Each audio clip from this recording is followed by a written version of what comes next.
बिस्मिल्लाहिर्रहमानिर्रहीम अस्सलाम वालेकुम वेलकम टू क्विक रिव्यू। और क्विक रिव्यू करंट अफेयर्स के अंदर आपको वेलकम है। और करंट अफेयर्स में आज हम बात करने लगे जी गजा के सीज फायर के ऊपर। आपने देखा कि भाई बार बार जो है डिस्कस किया जा रहा है इस टाइम पे नेशनल और इंटरनेशनल मीडिया के ऊपर कि हमास और इसराइल जो हैं वो एग्री हो चुके हैं first phase of Gaza peace plan की।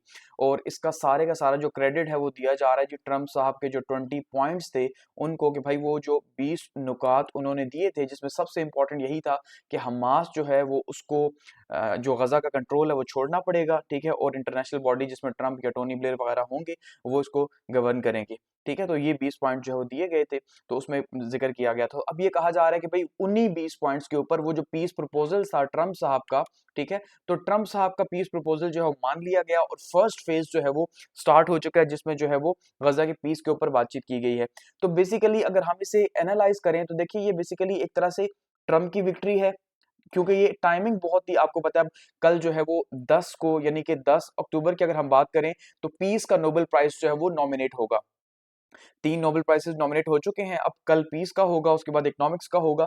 तो बेसिकली कहने का मतलब ये है कि पहले से ही ये रेस के अंदर है। आपको पता है ट्रम्प साहब के भाई मैं जो है वो अमन का पूरी दुनिया में सबसे बड़ा सफीर हूँ। पाकिस्तान ऑलरेडी जो है वो नॉमिनेट कर चुका है ट्रम्प साहब को इंडिया पाकिस्तान वॉर रुकवाने के लिए। सो ये जो चीजें हैं या अभी जो सीज फायर का भी जैसे आपने देखा अचानक से जो है वो अनाउंसमेंट हुई है इसकी, तो पॉसिबिलिटी है कि मैं भी ये अपग्रेड जो एक स्ट्रॉन्गर जो है वो कैंडिडेट के तौर पे उभरे कि भाई हाँ इनको अमन का जो है वो नोबेल प्राइज मिलना चाहिए, ठीक है। वो मिलता है कि नहीं वो तो बात की बात है। लेकिन अगर हम विक्ट्री की बात करें तो ये नेतन्याहू की जीत है फिलहाल इस टाइम तक। अगर इस इन टर्म्स के ऊपर जाहिर बात अगर हमास जो है वो एग्री होगा, क्योंकि अभी हमास ने ये नहीं कहा कि वो इन सारे 20 पॉइंट्स के ऊपर एग्री है, लेकिन अब क्योंकि उसका एक आगाज हो चुका है तो मैं भी जो है वो जो भी कंडीशन बीच में आएगी शायद उसमें जो है वो जो कामयाबी है या जो आप ये कह सकते हैं कि विनिंग साइड है वो नेतन्याहू की या इजराइल की ही होगी, ठीक है। तो इसको डिस्कस करते हैं। अब बेसिकली ये पिक्चर जो है वो काफी वायरल हो रही है, कल से आपने देखा होगा। इस पिक्चर में ट्रम्प साहब जो है वो प्रेस कॉन्फ्रेंस कर रहे हैं और मार्को रूबियो साहब आके उन्हें बताते हैं कि भाई अब जो है वो हमास एग्री हो चुका है पीस के ऊपर, और आपकी जो टर्म्स हैं यानी आपके जो 20 पॉइंट्स हैं उनके ऊपर ही उन्होंने जो है वो अपनी जो पीस की जो बातें की हैं यानी पीस का प्रोसेस स्टार्ट कर दिया आपके 20 पॉइंट्स के ऊपर। तो ट्रम्प साहब ने बड़े चहकते हुए जो है मीडिया को बताया कि भाई अब आपको जल्दी खुशखबरी सुनने को मिलेगी। तो Hamas Israel agree to first phase of Gaza peace plan, ठीक है। अब इस फर्स्ट फेज की अगर हम बात करें तो इसमें सबसे पहले तो ये है कि ये अब होप की जा रही है कि चलो ये वॉर एंड होने की तरफ जो है वो एक सिलसिला गया कि 2 साल जो है वो अब हो चुके हैं, क्योंकि इससे पहले जो सीज फायर हुई हैं वो आर्जी थी, उनमें कहा गया कि आर्जी है, लेकिन क्योंकि ये मुस्तकिल जंगबंदी के 20 पॉइंट्स ट्रम्प साहब ने दिए थे, ठीक है, तो उसमें जो है ये कहा जा रहा है कि भाई मुस्तकिल जंगबंदी के लिए जो है एक स्टेप उठाया जा रहा है। और ये भी हजारों लोगों की जो है शहादतों के बाद, ये इतनी तबाही जो है उसके बाद जो है ये सारे का सारा सिलसिला हुआ। तो डील जो है वो डोनाल्ड ट्रंप साहब ने अनाउंस की थी। और अब इसमें ये कहा जा रहा है कि डोनाल्ड ट्रंप साहब ने ये कहा है कि भाई जो पहला मरहला है यानी प्रोसेस वाइज ये सारा होगा, तो जो फर्स्ट स्टेप है उसके अंदर क्या होगा कि जो जितने भी कैदी हैं उनको रिलीज किया जाएगा, जितने भी प्रिजनर्स हैं, और उसके साथ साथ ह्यूमैनिटेरियन जो एड है उसको इंक्रीज किया जाएगा गजा के अंदर जिसके रास्ते रोके में हैं। और आपने देखा जैसे जो फ्लोटेला गया उसके अंदर भी जो है वो जैसे सेंटर मुश्ताक साहब जो है वो गए हैं और अब वापसी उनकी हो रही है, तो उसको भी उन्होंने वहां पे जो है वो इमदाद नहीं पहुंचाने दी। तो अब इसके अंदर एक तो दोनों साइड से कैदियों की जो है वो एक्सचेंज होगी और साथ में जो है वो इंक्रीज होगा ह्यूमैनिटेरियन एड वगैरह का सिलसिला, ठीक है। आगे सर्दी भी आ रही है तो जाहिर बात है उन्हें इस टाइम पे जरूरत है। तो ट्रम्प साहब जो है उनका ये कहना है कि भाई ये एक स्ट्रॉन्ग, ड्यूरेबल और एवर लास्टिंग पीस की तरफ एक कतर है। और इसमें क्योंकि जिसने इमदाद की है यानी कतर का बहुत इंपॉर्टेंट रोल था, इजिप्ट का रोल था और टर्किया का रोल था, तो इनको वो कह रहे हैं कि भाई आपने बहुत इंपॉर्टेंट रोल प्ले किया इसके अंदर, तो आपका बड़ा शुक्रिया। और बेसिकली अमेरिका जिसकी जो है आप याद रखिएगा तारीफ करता है, इसका मतलब यही है कि वो अपने मुल्क के लिए शायद इतना अच्छा ना हो, लेकिन जाहिर बात है वो इंटरनेशनल प्लेयर्स के लिए हमेशा अच्छा ही होता है, चाहे वो कतर हो, ठीक है, कतर के अमीर साहब हो, चाहे वो इजिप्ट हो, और चाहे जो है वो टर्किया भी इसी लाइन में लग चुका है। की डिटेल्स की अगर हम बात करते हैं तो इसमें जो है वो कहा जा रहा है कि भाई 20 लोगों को हमास जो है वो छोड़ेगा, जिंदा लोगों को, ठीक है, कैदियों को छोड़ेगा, और इसके बदले में 2000 कैदी जो है वो रिसीव करेगा, ठीक है। 20 लोगों को जाहिर बात है अब उनकी डिमांड ज्यादा है, अब हमास के लोगों की या फलस्तीन के लोगों की तो इतनी डिमांड है नहीं। और उसमें 250 वो लोग भी हैं जिनको सजाए मौत ऑलरेडी हो चुकी है या सुनाई जा चुकी है, ठीक है, तो वो भी जो है वापस आएंगे इसके अंदर। तो 20 के बदले में 2000, तो यहाँ पे शायद दुनिया को बताने की कोशिश की जा रही है कि देखें भाई इसराइल कितना अच्छा है कि 20 लोगों के बदले में 2000 छोड़ रहे हैं। लेकिन ये आम लोग हैं, याद रखिएगा, ये वो खास हैं जिनका बहुत ज्यादा प्रेशर है इसराइल के ऊपर कि भाई इन लोगों को छुड़वाया जाए। तो इसराइल इसके बदले में क्या करेगा जी, ट्रूप्स की विड्रॉल करेगा।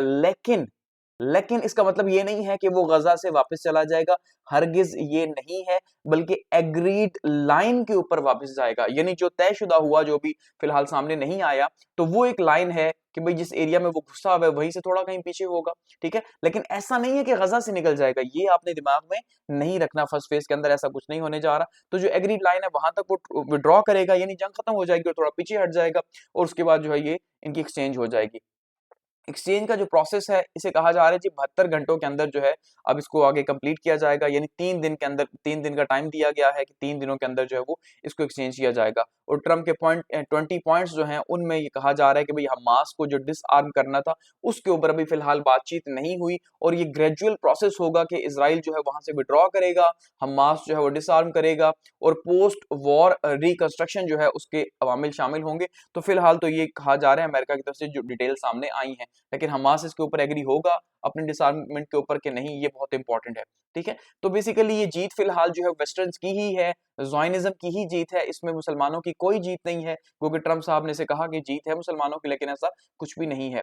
ग्लोबल और रीजनल जो रिएक्शंस हैं उसकी बात करें तो ट्रम्प साहब तो खुश हैं कि भाई उनका और रास्ता जो है वो क्लियर हो गया। वो कह रहे हैं a great day for the world, ठीक है। और वो कह रहे हैं भाई कि ये बहुत ही जबरदस्त दिन है, अब गजा का या इजिप्ट का दौरा भी मैं जल्द करूंगा। और उसके बाद नेतन्याहू की बात करें तो वो कह रहा है विद द गॉड्स हेल्प हम जो है अपने कैदियों को वापस लेके आएंगे। ये कुछ भी नहीं कहा कि भाई खत्म हो रही है तो इसका शुक्रिया ये वो, ऐसा कुछ नहीं है। इसका मतलब ये अभी फिलहाल सिलसिला जारी रहेगा। कतर की बात करें तो कतर कह रहा है जी फर्स्ट फेज जो है ये एक इंडिकेटर है कि भाई वॉर जो है वो आगे एंड होने जा रही है। और हमास की बात करें तो हमास कह रहा है भाई हम ये चाहते हैं, हमें गारंटीज दी जाएं कि ये वॉर जो है वो एक दफा ही खत्म होगी, लेकिन यानी अभी जो खत्म हो रही है and once and for all, एक ही दफा खत्म हो और हमेशा के लिए खत्म हो। तो हमेशा के लिए खत्म होने की बात कर रहे हैं। सो इसका मतलब ये है कि हमास शायद जो है अब इस वीक पोजीशन में आ चुका है कि अब वो जो है वॉर को खत्म करना चाह रहा है, तो अब इससे मजीद फायदा उठाने की कोशिश की जाएगी वेस्टर्न पावर्स की तरफ से। तो अब इसमें देखना ये है कि हमास जो है उनकी टर्म्स के ऊपर एग्री होगा या नहीं होगा, ठीक है। फिलहाल तक तो वो इनकारी है कि भाई हम गजा का कंट्रोल जो है वो किसी बाहर के टेक्नोक्रेट सेटअप को नहीं देंगे, ठीक है। ग्राउंड सिचुएशन की बात करें तो अभी तक आपको पता है फिलहाल अनाउंसमेंट तो हो चुकी है, लेकिन फिर भी बम्बार्टमेंट जो है वो जारी है, और इस टाइम तक जो है वो 67,000 से ज्यादा लोग जो है वो इस टाइम तक शहादतें हो चुकी हैं, ठीक है। और इसी तरह से तबाही बनी हुई है। तो यहाँ पे नेतन्याहू का ट्वीट भी आया हुआ है कि भाई हमने अप्रूव कर दिया है फर्स्ट फेज जो है इसका, और हॉस्टेजेस जितने भी हैं उनको रिलीज करवाया जाएगा। और वो कह रहा है ये डिप्लोमेटिक सक्सेस है। वो शख्स जो कि यूएन को नहीं मानता, वो शख्स जिसको जो है ना पूरी दुनिया लान तान कर रही है, उसे कोई फर्क नहीं पड़ता, तो उसको क्या डिप्लोमेटिक जो है विक्ट्री है। इसका मतलब ये है कि इसके पीछे भी जो है वो भाई इसकी अपनी जीत है, तभी ये इसको सेलिब्रेट कर रहा है ये शख्स, ठीक है। वरना ये शख्स डिप्लोमेटिक विक्ट्री की बात करे ऐसा हरगिज नहीं है। दूसरी साइड पे ट्रम्प साहब की बात करें तो उन्होंने भी कहा भाई कि मैं बड़ा खुश हूँ, बड़ा प्राउडली अनाउंस कर रहा हूँ कि हमास की जो है वो डील साइन हो गई है इसराइल के साथ, और अब उम्मीद ये है कि ये फेजेस में ये वॉर जो है वो एंड हो जाएगी। इसमें जो है इन्होंने बात की कि भाई ये मुस्लिम वर्ल्ड के लिए जो है कहते हैं great day for the Arab and the Muslim world. अब सवाल ये है कि 67,000 लोगों की शहादतें हुई हैं, इसमें क्या ग्रेट डे होना है मुसलमानों के लिए। ऊपर से आप उसका कंट्रोल कहते हैं गजा, ठीक है। तो इसका मतलब ये है कि मुसलमान जो हैं या जो गजा के लोग हैं वो तो एक तरह से जो है वो हारे हुए हैं। तो शिकस्तज़दा लोगों के लिए क्या जो है वो विक्ट्री हो सकती है। विक्ट्री तो ये है कि आप टू स्टेट सॉल्यूशन की बात करें, कम से कम फलस्तीन को ही रिकॉग्नाइज कर दें आप। उसके ऊपर जब वीटो जाती है बात तो आप वीटो कर देते हैं। यहाँ पे भी उन्होंने कतर का, इजिप्ट का और टर्किया का जो है वो जिक्र किया। सो बेसिकली इस टाइम पे इनकी आंखों के तारे यही 3 ममालिक हैं जो इस टाइम पे इनको सपोर्ट कर रहे हैं, ठीक है। और अब पॉलिटिकल इंप्लीकेशंस और नेक्स्ट स्टेप्स की अगर हम बात करें, हम क्या एक्सपेक्ट कर सकते हैं कि चले हम ये उम्मीद तो रख रहे हैं कि जंग खत्म हो जाए। सबसे पहली चीज ये है कि इंसानियत का बकाव हो। लेकिन अगर हमास इस टाइम पे इन टर्म्स के ऊपर अपने आप को एलिमिनेट करवा के सोचती है तो ये बहुत अनफॉर्चुनेट है कि फिर 67,000 लोगों की जो अभी पिछले 2 साल के अंदर कुर्बानियां दी गई वो क्यों दी गई। क्वेश्चन तो ये है। फिर हमास ने तो मुसलमानों की तबाही करवा दी है, फिर यहाँ पे जो इसराइल है उसको रिस्पॉन्सिबल ना माना जाए, बल्कि हम ये समझें कि हमास जो है वो रिस्पॉन्सिबल है सारी चीजों का, जिसके नाम के ऊपर लोग जो है वो मुजाहिदीन तैयार कर रहे हैं, सब कुछ कर रहे हैं। फिर ये इन्होंने घुटने टेक दिए, इसका मतलब अगर ये उनकी टर्म्स के ऊपर करते हैं, ठीक है। लेकिन पीस हो रहा है, अमन हो रहा है, चले ये अच्छी बात है, कम से कम लोगों की जो है वो जानें बच रही है यहाँ पे।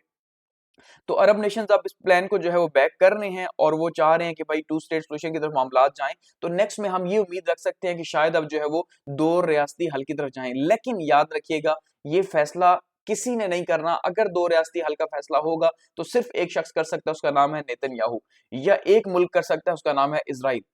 याद रखिएगा, ठीक है। कोई भी जबरदस्ती इजराइल से ये नहीं करवा सकता और इजराइल इस बात के ऊपर एग्री नहीं है। नेतन्याहू ऑलरेडी से रिजेक्ट कर चुका है फिर से कि भाई हम दो रियासती मुतालबे को नहीं मानते। ये सारे का सारा इजराइल है, फलस्तीन नाम की कोई चीज यहाँ पे नहीं है। अगर फलस्तीनी रहना चाहते हैं तो इजराइल के मुल्क के अंदर उनके पासपोर्ट के साथ रह सकते हैं, इनके मुल्क की हैसियत से नहीं रहेंगे। तो यहाँ पे फिर ये ऐसी बातें की जा रही हैं, ठीक है। तो इसका मतलब ये है कि दो रियासती हल हम फ्यूचर में भी एक्सपेक्ट नहीं कर सकते जल्दी जल्दी।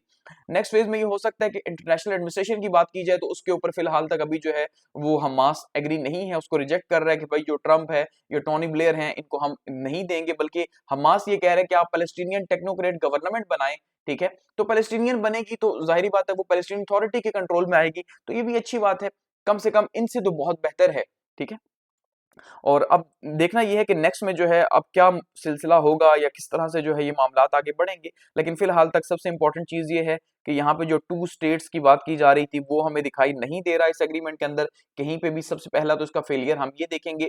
दूसरा हम ये देख रहे हैं कि हमास ने जो इतने लोगों को कुर्बानी दी वो खुद को एलिमिनेट करवाने के लिए फिलहाल हम देख रहे हैं कि तैयार है, ठीक है। अब वो क्यों तैयार है इसकी टर्म्स हमें अभी सामने नहीं आई, ठीक है। तो ये भी एक तरह से यानी बेसिकली हमास की शिकस्त के ऊपर शायद ये चीजें एंड हो रही हैं। लेकिन होप सो अगर ये टर्म्स कुछ बेहतर होती हैं तो फिर हम ये कह सकते हैं कि हमास अपने गोल्स जो है उसने अचीव किए, क्योंकि फिलहाल तक यही लग रहा है कि इसराइल के जो गोल्स थे इस वॉर को लेके वो अचीव होते हुए हमें दिखाई दे रहे हैं, ठीक है। तो देखते हैं अब नेक्स्ट क्या मूव होगी। Thanks for watching.